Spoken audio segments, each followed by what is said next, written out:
Hey, this is Justin Sunseri, licensed marriage and family therapist. What you're about to watch is just a bunch of little clips that came from something I do called an open office hour. I'm going to rename that though. But it's called an open office hour. It's something that I provide to my anyone who's taken one of my courses, Polyvagal 101 or Building Safety Anchors, and there'll be more courses in the future as well. But if you've taken a course of mine, you can come to these monthly open office hours and ask general questions. And so these are a whole bunch of little pieces that didn't really require their own video, but I thought would be fun to collect all together. Some are serious and some are not so serious. Enjoy. I am okay. I came down with the COVID. I tested. Yeah. Went almost 2 years.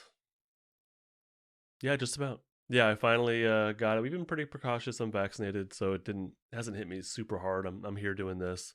Um, there's been just needed more rest and stuff, but nothing huge. No major symptoms or anything like that. There was a dull headache for quite a while.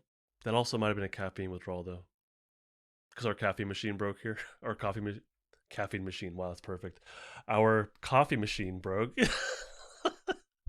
My drug dispenser broke, and so I went without coffee for a couple days, and that could have been it as well, plus the COVID. But yeah, I took 2 home tests, and those both came back positive. So yeah, I think so. I'm definitely feeling off, so I've just been kind of quarantined in my office here, and I don't like it, but I'm trying to be responsible. Yeah, I can think of at least one teen client I've worked with that her mom would go to AA religiously. I'll say it that way. Big part of their life, a couple times a week, and she's like, she stopped drinking, but she didn't change. So like the drinking stopped, but the anger didn't stop, and all the other things didn't stop. So yeah, I can see what you're saying. I think some people swear by it, and it's been great. Other people, yeah, it probably just kind of keeps them at a baseline. Hey, just wanted to interrupt real quick and ask you to do all those typical YouTube things like liking and subscribing and commenting and the notification bell, something or other. So do all those YouTube things. It really helps me out.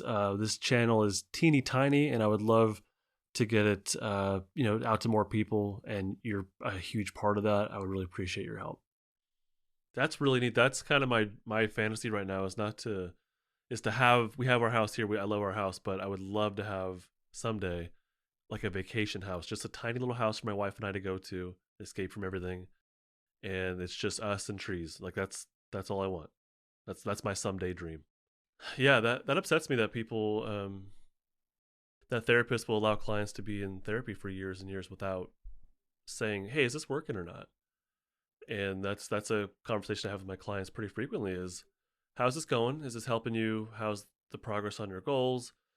Am I being effective as a therapist? Anything that I could do better? And yeah, that needs to be a regular conversation with our therapy clients about, is this being helpful? Because, well, it's the right thing to do, but two, there's money involved, and I don't want to accept someone's money for years and years without it being effective, But I also recognize that sometimes you may need a couple of years with somebody to really see change, especially if they've been in a traumatized state for decades. It's going to take a while probably but you want to keep seeing progress and more independence and less reliance on therapy. You want to spread the therapy sessions apart further to say, hey, you're doing better. We need less, or we're spending less money on therapy. Like these are good signs that we're going in the right direction. Yeah, a lot of therapists, like, it's just the same thing week after week. Yeah, there's so many things that parents that we do that we just don't even know.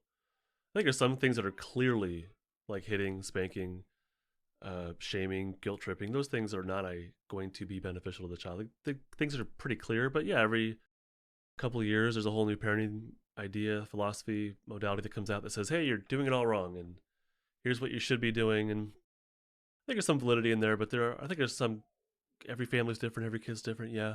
But there's some things that I think universally are like wrong. We shouldn't be hitting kids, I don't think. I know we should not be hitting children. No children, not just our own, but no children.